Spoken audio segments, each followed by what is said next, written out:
Today on the DML News podcast, people from around the world have questions. It's a time of when people really need answers. And so I am so honored that they come to me for those answers. Get ready. We've got an Ask DML. Denny's got 22 questions ready for me, and I'm ready for answers, and they're all unfiltered. Dennis Michael Lynch gives you his word, and he will never let you down. He will always fight for America. The only one who really puts his money where his mouth is Dennis Michael Lynch. Hello, I'm Dennis Michael Lynch, and I thank you for joining me today. On the other side is my son, Denny. On the controls is my son, Ryan. I'm actually coming from my home office. Denny is in studio with Ryan, and we are going to get right into an Ask DML. So, Denny, ask me the first question. I know that we've got a handful from people who sent you something email. These are Team DML people. And then, of course, we've got another bunch of questions coming off the Facebook post that I put up. All right. Well, the first question comes from Phyllis McMasters. I see that the steal has already started. In Texas, many voters have reported that their vote was changed to be for the opponent and not whom they voted for. It was only discovered by these voters after getting a printed receipt at the polling location, showing whom they recorded their vote was for. What can be done to stop this? Shouldn't each voter be given these receipts and made to verify choices before leaving? How can this be allowed? How do I know my mail-in ballot will be correctly recorded? All I've ever gotten is a text that says my ballot was received, but nothing confirms who my vote was recorded for. It was about 10, 11 months ago. I wish I knew which episode it was, Dennis, because I'd love to make a clip and make Ryan put it all over social media. You and I did a podcast, and in that podcast, I explicitly said that I had huge concerns that I did not hear anyone in the GOP or the RNC or even Fox News, and I say Fox News because they're the biggest media there is on the right. I didn't hear any of the top podcasters who get tons of views. I still to this day don't understand why. I didn't hear anyone talk about strategies for protecting this election. It makes no sense. I mean, from the day that you start working, you'll have a CPA, an accountant, or somebody at the HR department in your company tell you that you got to start putting money away now in your IRA. You got to start now putting stuff in your 401k. Because if you do it now, when you're 60, 65, you'll have money. We plan ahead for things like that, like retirement. We plan ahead for an asteroid going to hit the world. We plan ahead for so many different things. But the number one thing that we should be planning ahead for, which is a secure election, and the reason why we should be doing that, not only is because it's the right thing to do for America, but because we know what happened in 2020. And so what do? We worry about BS. We got Ted Cruz being now one of the top podcasters on Apple Podcast. You know, he's got a very popular podcast. Well, that's great. Good for you, Ted Cruz. What were you doing to secure the election instead of going on a podcast and having your co-host read commercials? What are we doing? I love Tucker Carlson, but instead of Tucker Carlson going around to cities and talking on stage about all this different, I went to one of them. I didn't get a whole lot out of it. Why wasn't he leading a national campaign using his riches and his name, a national campaign to ensure that we were going to stop the steal from taking place? I knew this was going to happen. Knew it. So when Phyllis asks, what can we do? There's nothing we can do, because every single person in the GOP and RNC screams on Fox News, Newsmax, or whoever's interviewing them, but yet nothing gets done. It's the same thing, Dennis, as when we watch these hearings. An impeachment for this one, or a hearing on this one, or whatever it is. COVID hearings, J6 hearings, all this different jazz. Nobody ever pays a price. Nobody. Washington, D.C. has become so disconnected from what its job is supposed to be. It is sickening. These people get elected to Washington, D.C., whether it's Senate, Congress, or even the presidency, notwithstanding Trump, and they sit there and think that their job is to cut clips for social media, write books, and go on Fox News or go on CNN if they're on the left. Nobody does their job. And so, Phyllis, I wish I could give you an answer to this. Nobody listens when the people scream. Nobody. We just keep on paying their salaries, giving them their benefits, turning on Fox, hitting the share button because somebody said something at a hearing that was really wickedly smart, like Ted Cruz. We're going to tune into his podcast, but not a single person has done anything to ensure that 2020 would not be repeated. This next question comes from Debbie Hobson. How do you see the U.S. in the next 10 years if Trump wins? And how do you see it if he doesn't win? Well, assuming that we can get past the stealing and Trump wins in the next 10 years, my hope is that Trump eliminates some of these useless, over bloviated 3-letter agencies. And the ones that he keeps, I hope he makes them small. So this way we can always find out who the culprit is if they go in the wrong direction. If he really is serious and he brings in Elon Musk and, Kennedy Jr., I think we may be a country that starts to lower our debt and increase our health. Because I think Kennedy Jr. and Musk are very serious about the things that make them passionate. For Musk, it's about lowering the costs of living. It's impossible to live the American dream anymore. And for people like your age and Ryan's age, Kelly's age at 16, the American dream is not only withering away, you're now in a spot where you're fighting for survival.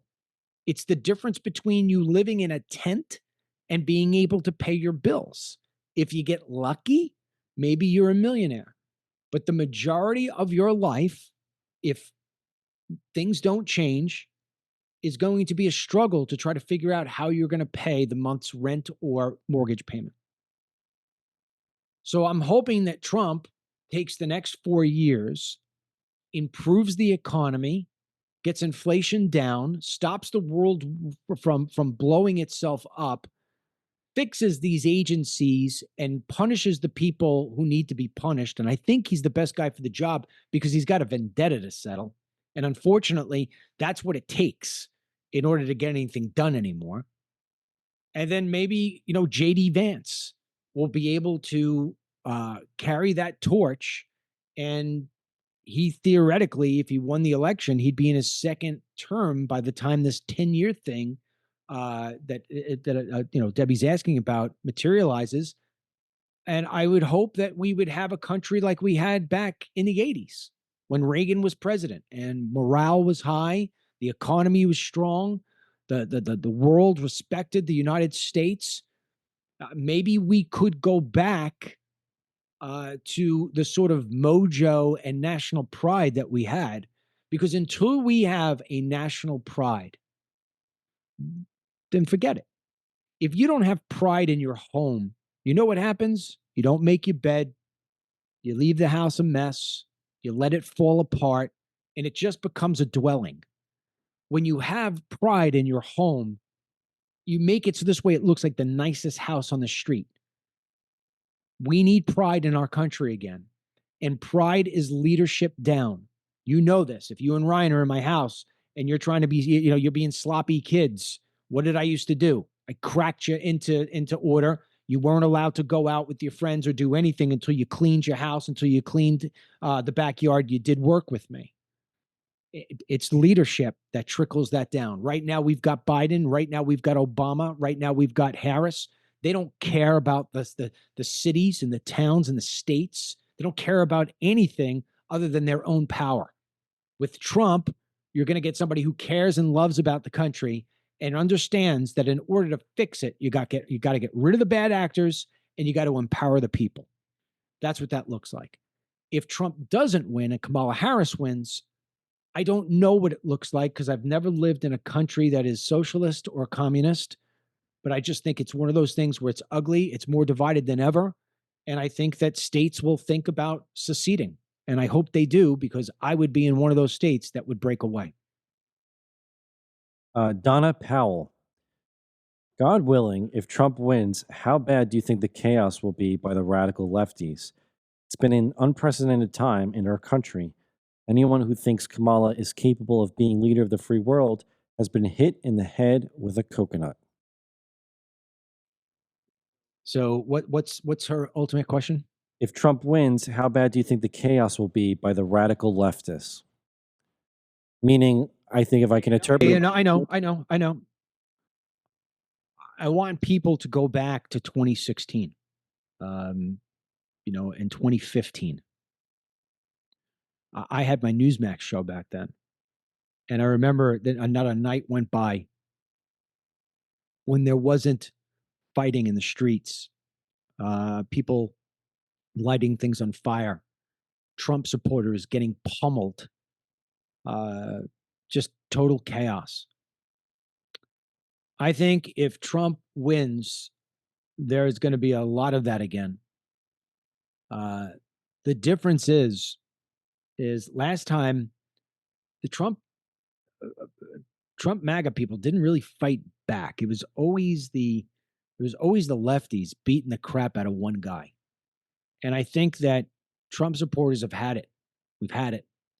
So, you find 10 guys, leftists, Antifa types coming after a guy, I think you're going to see 20 MAGA guys go back. So the only way to fight fire is with fire. And, we've got to let these people know that if you're going to try to attack us and burn down our homes and burn down our cars because we're Trump supporters, we're not going to let it happen. We're just not going to and we're not going to rely on Biden and Harris to do something about it because they won't, because they perpetuated it as far as I'm concerned. So I think what you would wind up seeing, I think sheriffs are going to play a big role this time. I think sheriffs, we don't have to worry about it here in Florida.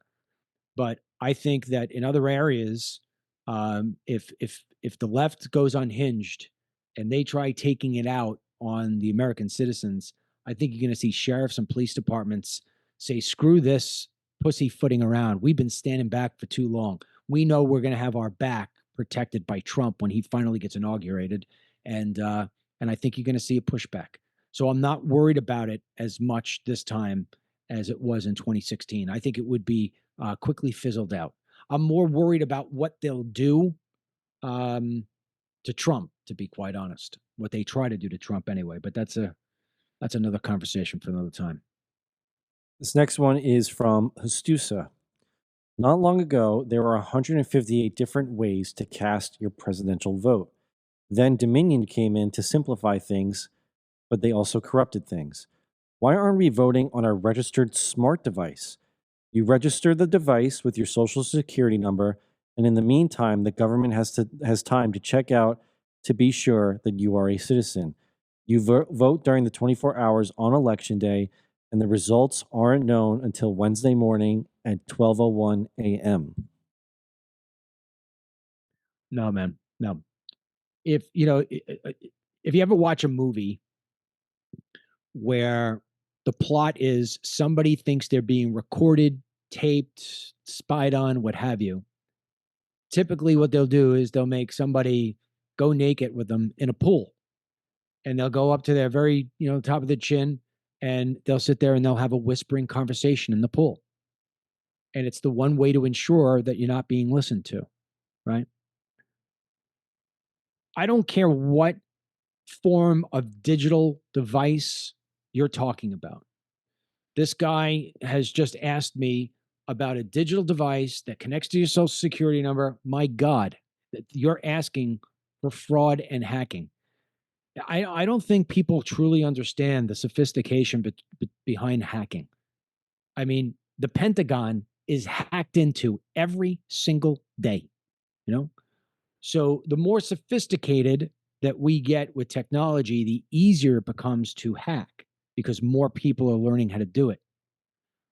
There is just sometimes when you just need something as simple as a naked dip in the pool. And that answer is a paper ballot that is counted in the old fashioned way. You can't get online. You can't have anybody hack it. You can't have somebody load a machine up with pre prepared software. Nothing. You can't do anything other than use a ballot with a little punch hole, no chads, no hanging chads. And that's how it works. It's really, really, really, really simple. You know, we got cash counting machines where you just put the cash in and it and then it tells you, all right, that's $1,000. You know, we can make it. Put Elon Musk. You know, Trump's talking about putting Elon Musk in his team. Uh, put Elon Musk on how to make a secure paper ballot election. That is the only way that we're ever going to get back to honesty. No more mail-in ballots. That's it. All right. Pam Richmond. It always appears that you and your family get along so well. I love the family dynamics. Your interactions and relationships are beautiful. But as I know, coming from a big Italian family, there are family issues and disputes. How do you handle them? Well, this is a good one to bring in you and Ryan. Um, well, I think we have disputes. I mean, if you looked at the disputes, I think most of the disputes are probably between your mother and I. I mean, mommy and I fight like any other couple fights.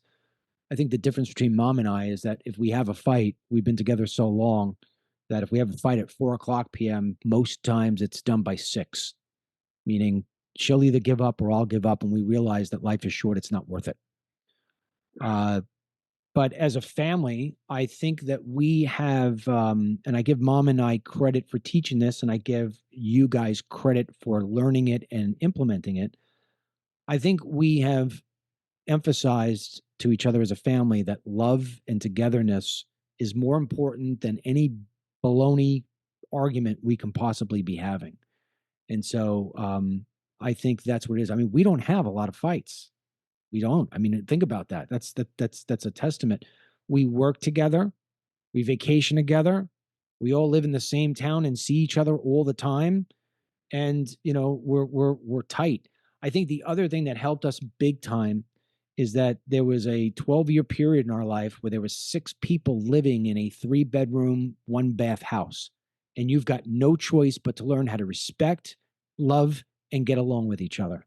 So, we're not Italian. We got a little bit Italian on my side. Mommy's completely 100% Irish, so we're mostly Irish. But I don't think it matters if you're Italian, German, Irish, black, white, whatever.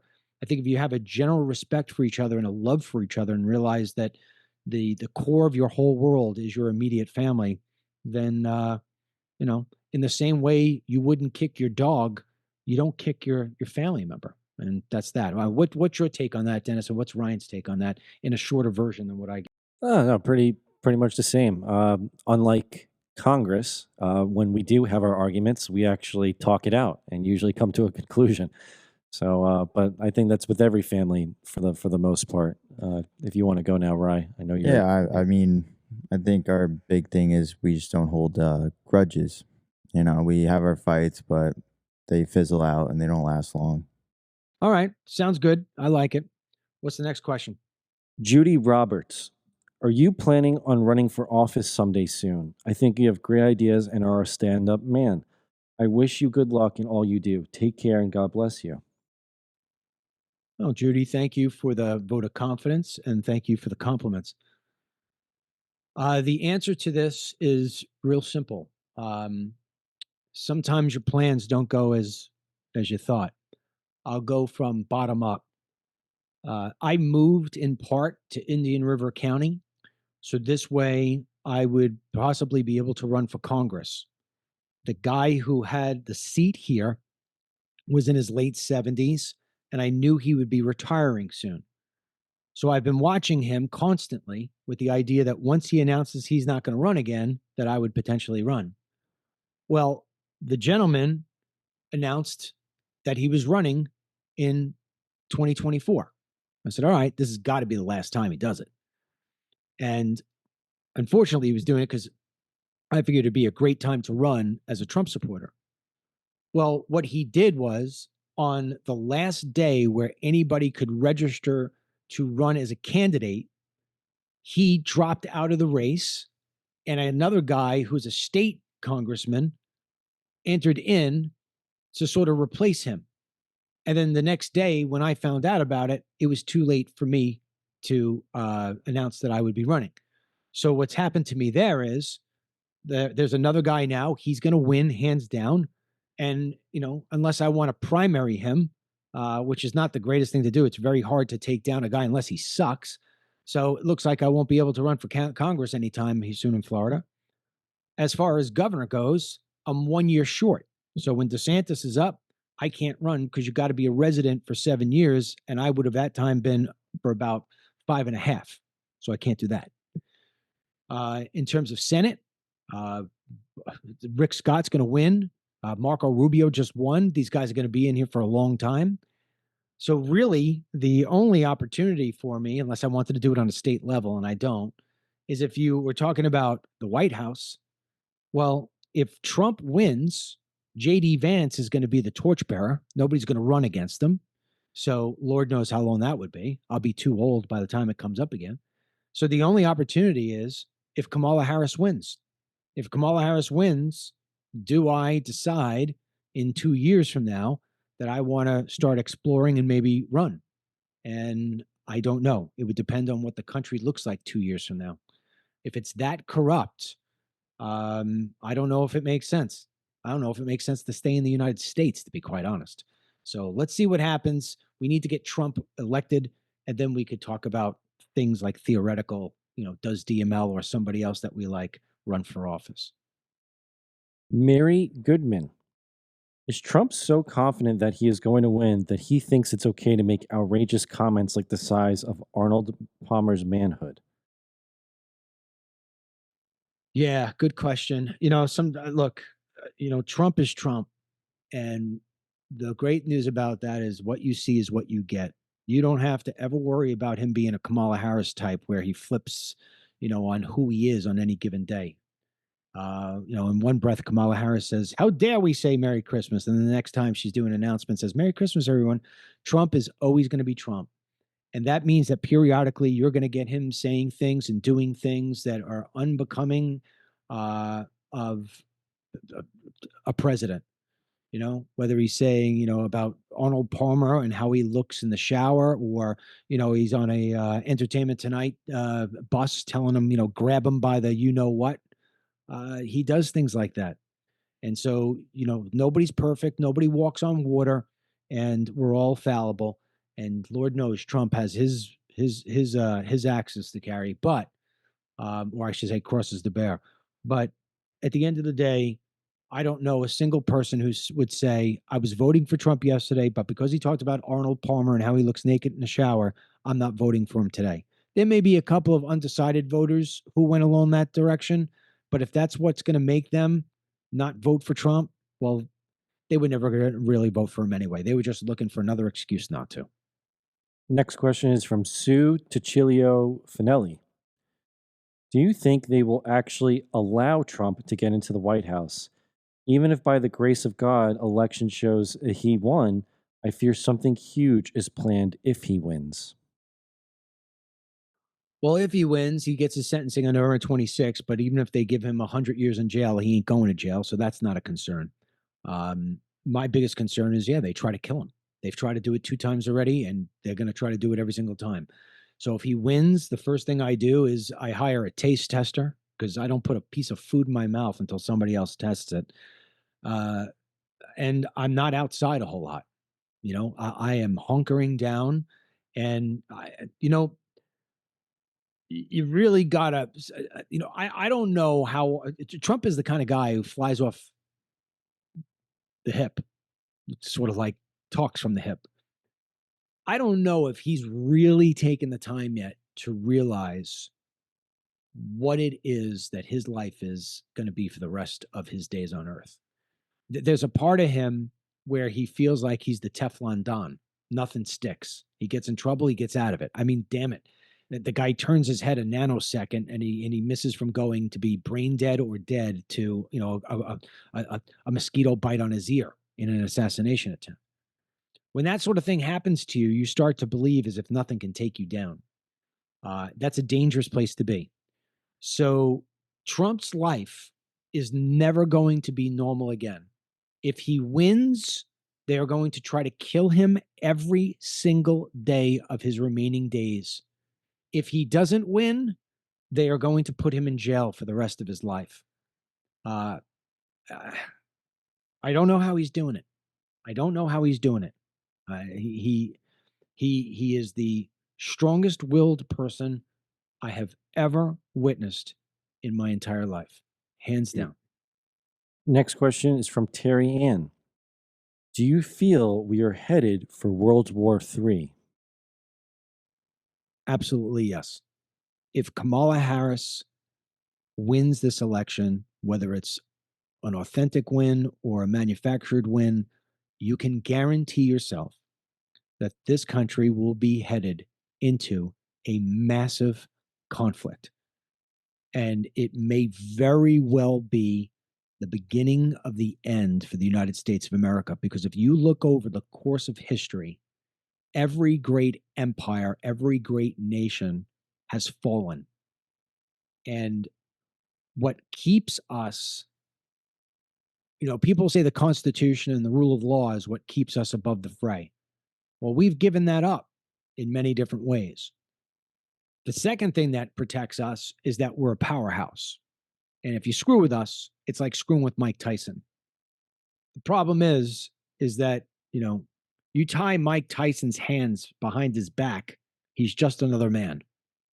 So when you put us in a situation where we have no money because we're borrowing everything from China, we have far less in terms of military assets because we've given them away or focused heavily on creating new assets for other countries.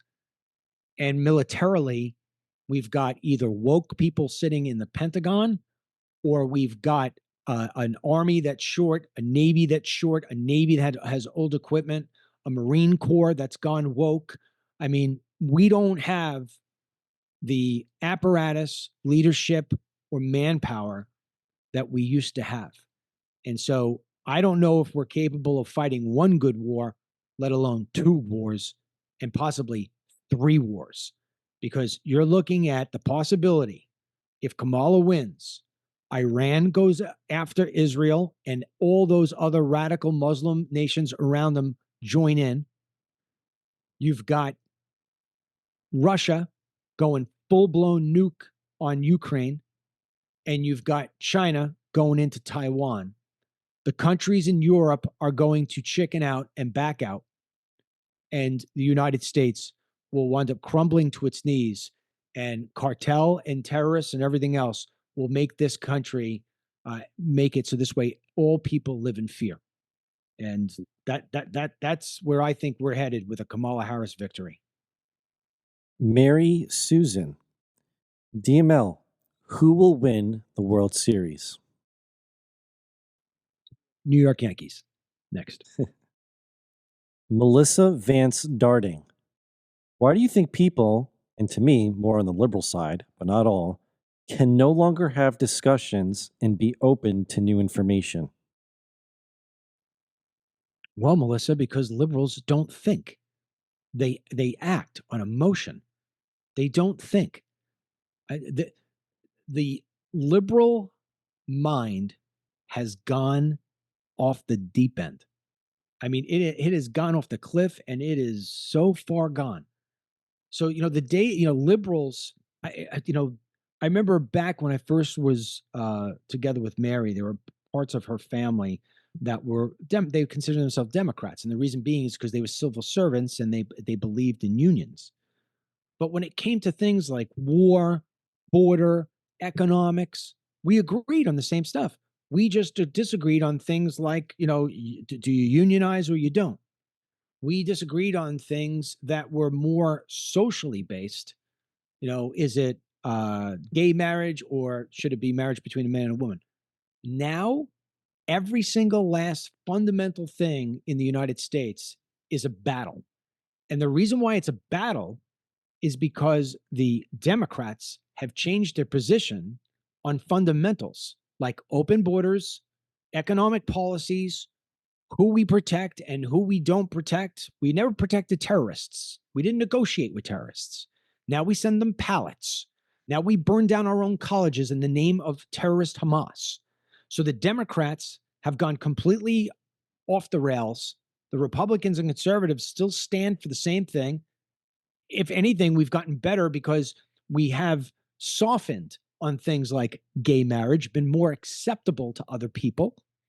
And the Democrats are unreasonable, unhinged people. And I'm shocked that Melissa even asked a question admitting that she is a liberal. So, the answer to your question is, Melissa, take a look in the mirror and look at the. I think it was the way she worded it. I think she was saying, in her view, this is more liberal people that yeah. So it was just the way she worded it. No big deal. But that's my answer. Ron Thoreau. The most important topic right now is how we can stop the voting machines immediately when there is an issue. Why would they allow the machine to stay in operation if someone showed the officials that it flipped their vote? Ron, you're asking me to get familiar with what it's like to be an insane person. Here comes the story again. I always refer to it. Back in They Come to America 2, the making of it, I sat down with Rudy Giuliani and I said, why can't we stop terrorists? And he said, well, Dennis, when I was a prosecutor, we were able to stop organized crime because even though we weren't criminals, we could put our head into the head of the criminal. How am I going to launder this money? How am I going to bury this body? How am I going to get rid of this this car that I just stole? I'm going to chop it up for parts. We were able to track them based on just thinking of logical ways to do these sort of things, these crimes. But when it's coming to stop a terrorist, it's impossible to get our head in there because these people are willing to kill innocent people for no reason, for no gain. They'll kill themselves because they think they're going to Allah with 19 virgins waiting for them. They're irrational, insane people. It is impossible to stop them. You got to get lucky. You're asking a logical question, Ron. Why would we allow machines that we know are causing problems to stay in place? Denny and I yesterday on the show went into what was going on in Texas. Colonel Alan West writing a whole letter of 10 bullet points on how it is that election officials that was sent from the state weren't allowing tests to be conducted. And the tests that were conducted, they weren't allowed to film them and show the reasons and the places of where the things were falling awry. The machines aren't working. Ballots are not being counted. They're being counted incorrectly. And those machines are still on the floor right now. So it's like me telling you, Ron, if you smoke in bed and leave the cigarette on the mattress, your house is going to burn down. And yet, what do?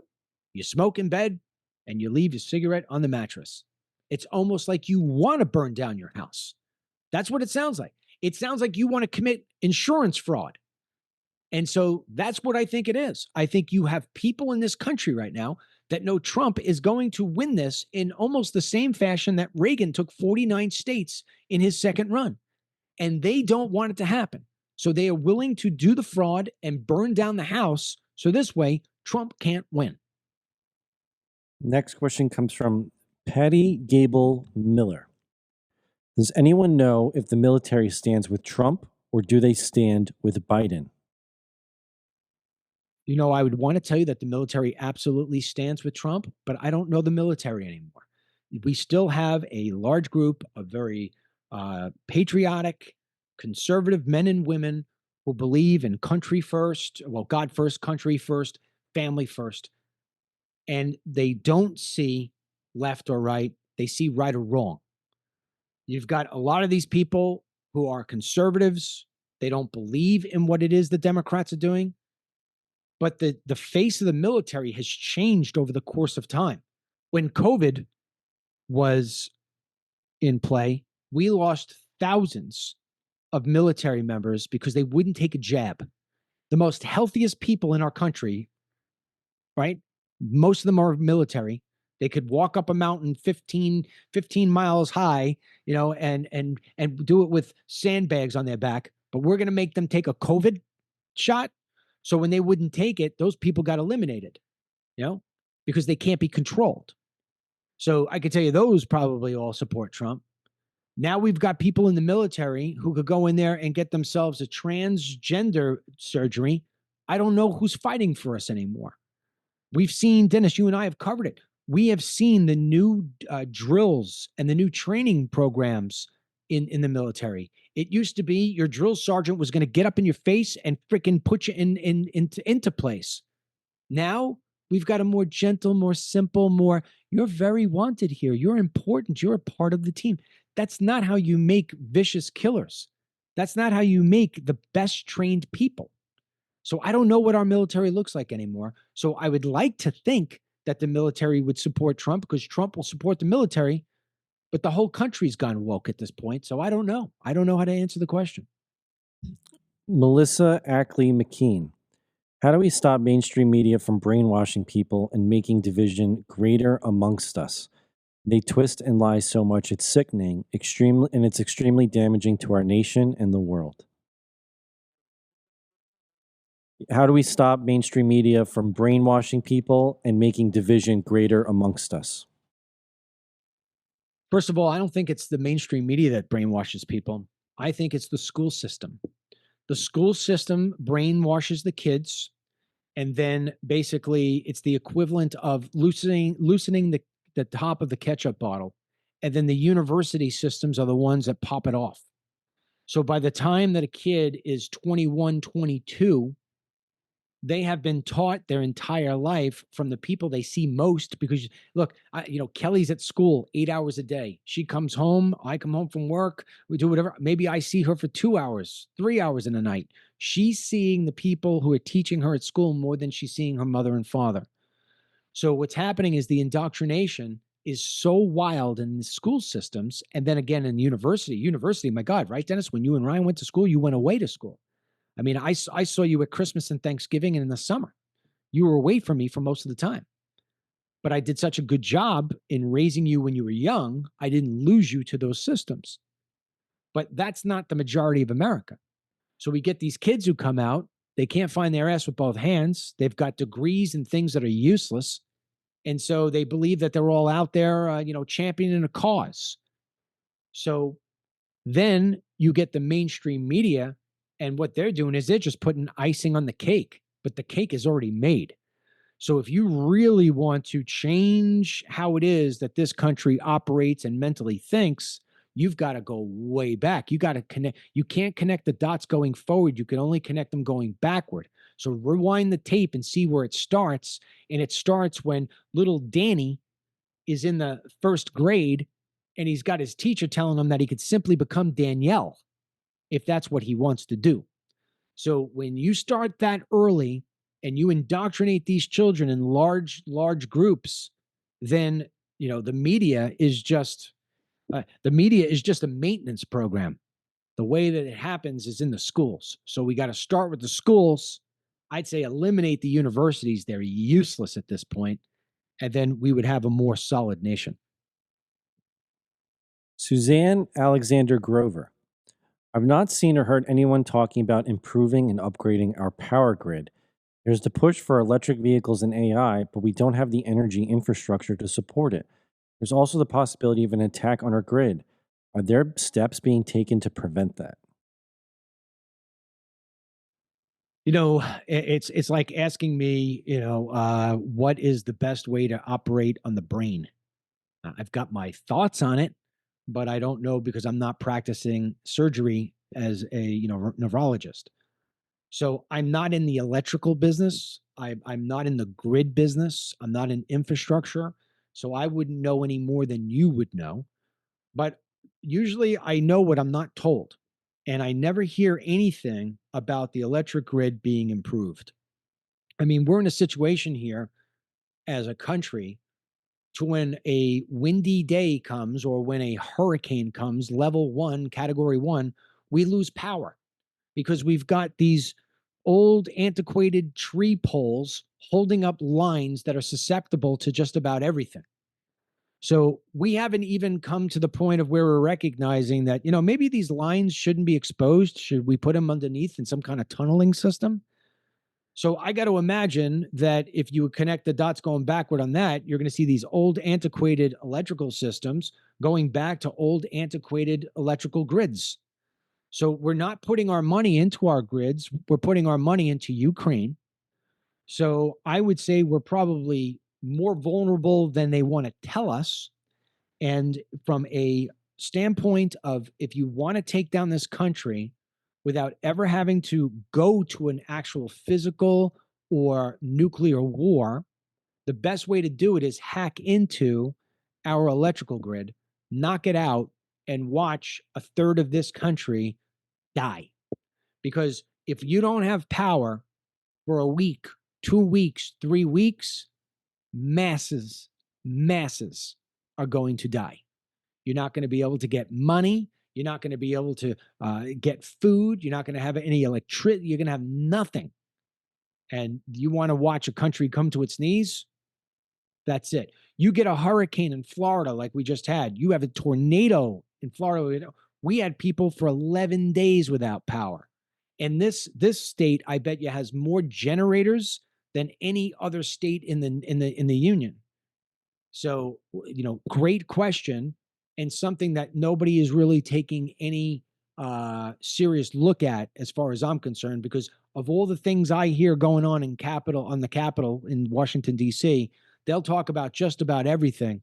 But the electrical grid, I never hear that conversation being had.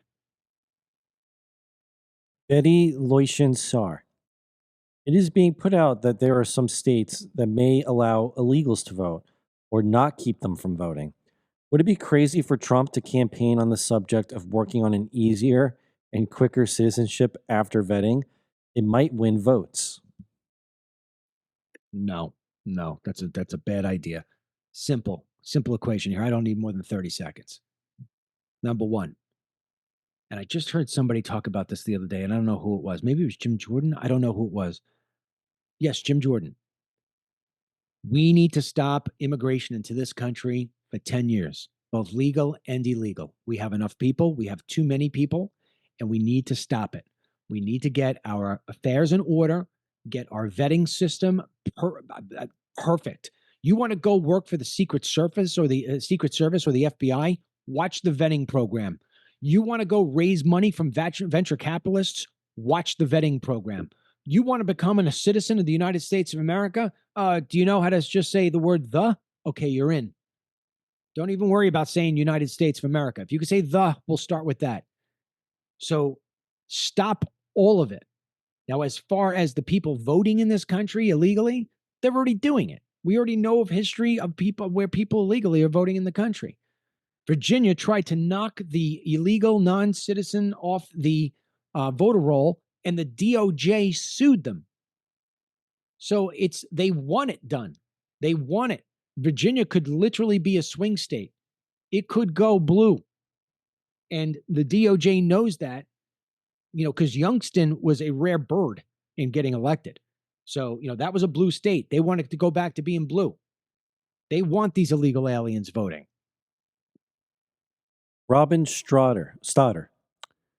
Can this country come back from where it is right now? If we had 4, 8, 12, if we had 20 years of conservative, not Republican, When I think Republican these days, I think of Mitt Romney, John McCain types. If we had conservative, J.D. Vance, uh, Governor DeSantis, Donald J. Trump, Dennis Michael Lynch, Governor Youngston, we have that type of conservative in the White House with a Congress that supports them. 20 years from now, we would be the best we ever were. It's the only way. Cynthia Schroeder. Why can't people get past their hatred of Trump and focus on the economy and other policy issues?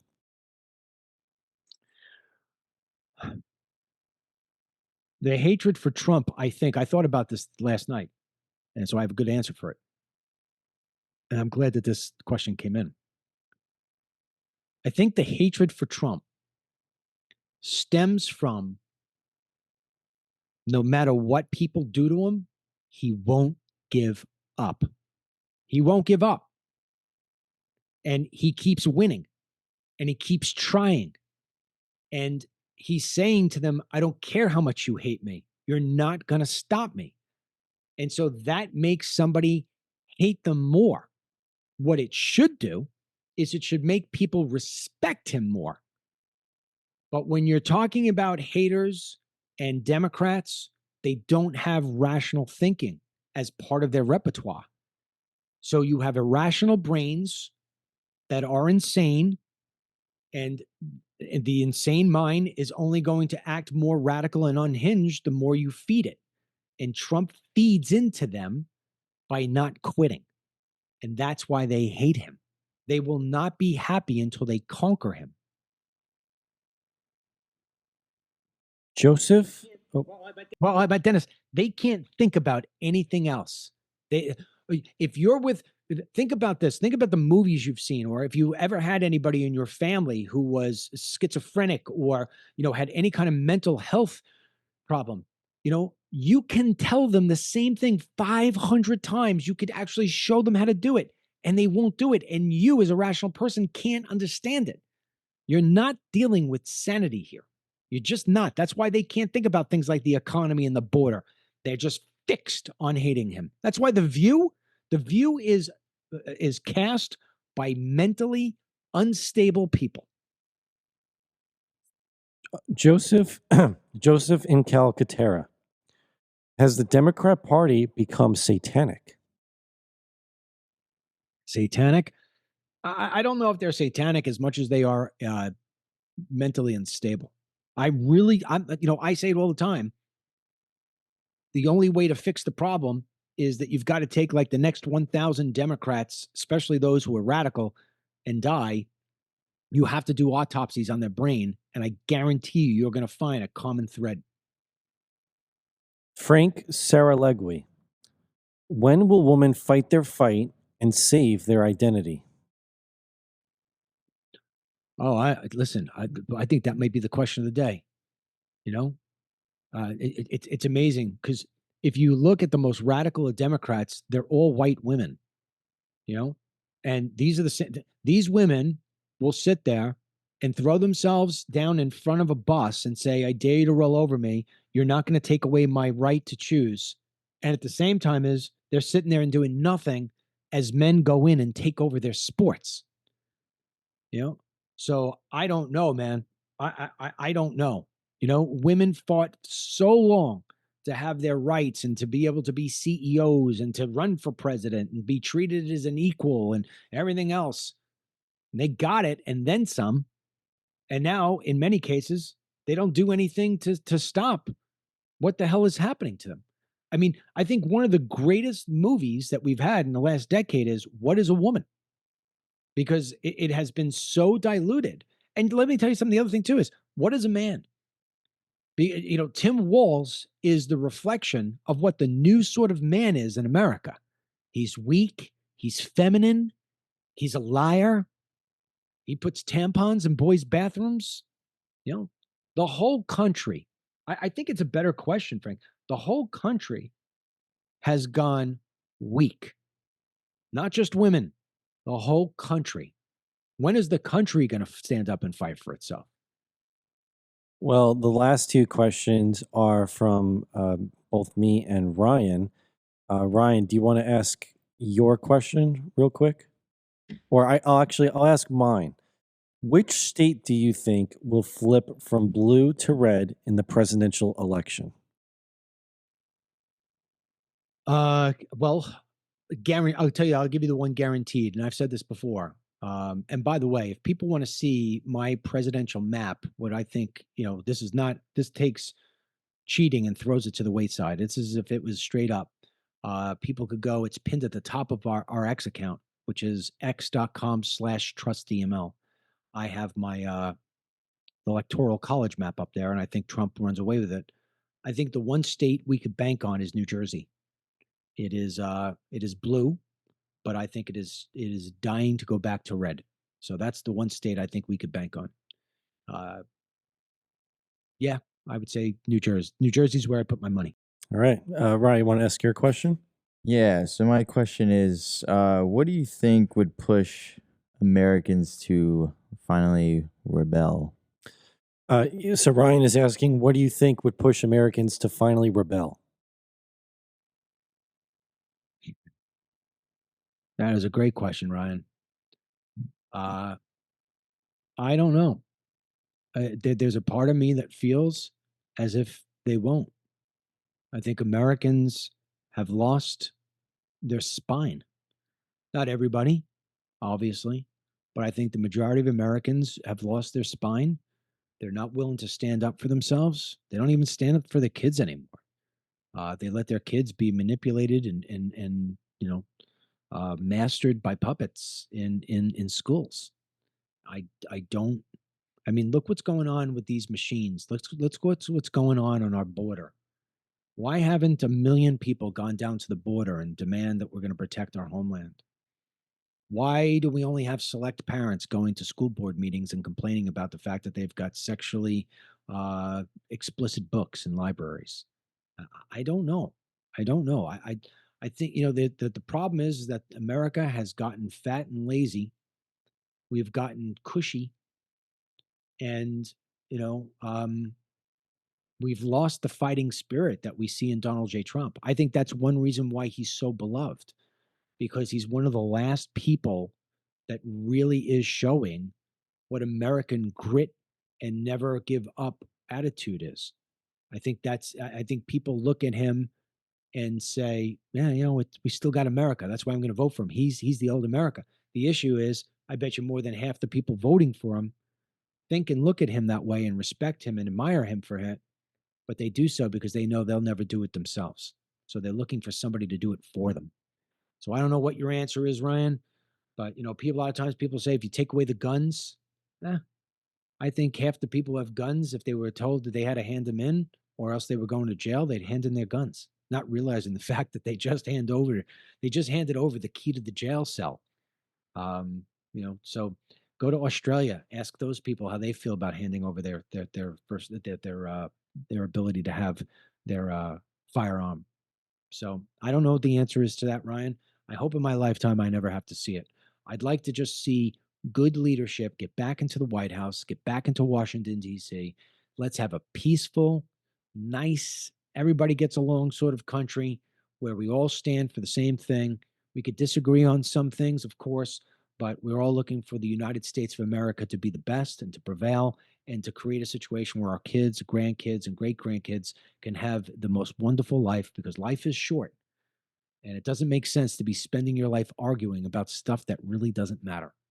And I think that goes back to the question that was asked by Pam about our family. Our family is what America should look like. Yeah, you have your disagreements every now and then, but ultimately, you all stand for the same thing, and that we all need each other in our family in order to thrive. The one thing about our family, I may be at the top of the family, where maybe I make the decision on where we're going to vacation ultimately, but everybody gets a voice. And nobody in our family is more important than anybody else. We're all equally important, and we all give each other the amount of time and love and energy that they deserve. And so I think, if you want to see what America should look like, come spend a week in my house, and that's that.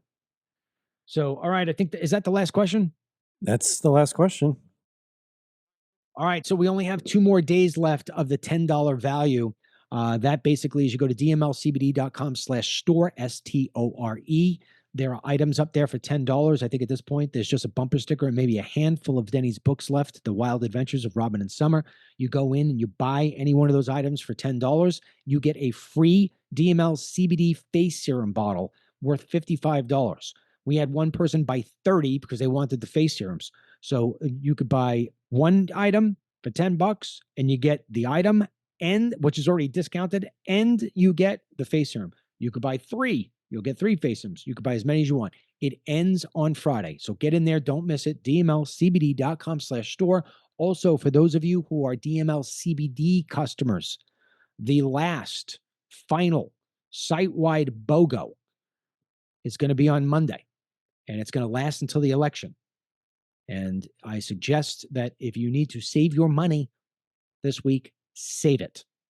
And once the items run out, it's over. The BOGOs are over. So you're going to want to take a look. And maybe we could bring them back once in a while in the next new year if Trump is president. But if Kamala is president, our family hasn't come up with an answer yet of how we'd be able to survive giving away so many things like we do. So take advantage while we try to figure ourselves out over here and figure out who's going to be the president. Get in and get your DML CBD BOGO starting on Monday. So get ready for that. Just giving the heads up. That's it for us. Tomorrow, Michael Cutler is on the show. He is a cancer survivor. He's been on the sidelines for 2 years battling cancer. Tomorrow is his first media appearance, and we're going to have him in an interview. We're going to talk about immigration. We're going to talk about the election. And, of course, we're going to talk about, for a little bit, his cancer and how he overcame it. Some good stories there. So Michael will be joining us tomorrow. Don't want to miss that one. Until the next time, may God bless you, our troops, these United States. And today's Team DML blessing goes out to Lori Ol Adamson. Her mom just passed away this week. So we just want to give her blessings and prayers and support. Ditto. Bless her soul. Talk to you soon. Get the Dennis Michael Lynch podcast every day by subscribing on Apple Podcasts or Spotify, and download the DML News app from the Google Play Store or the Apple App Store for breaking news, merchandise, films, exclusive content, and Team DML.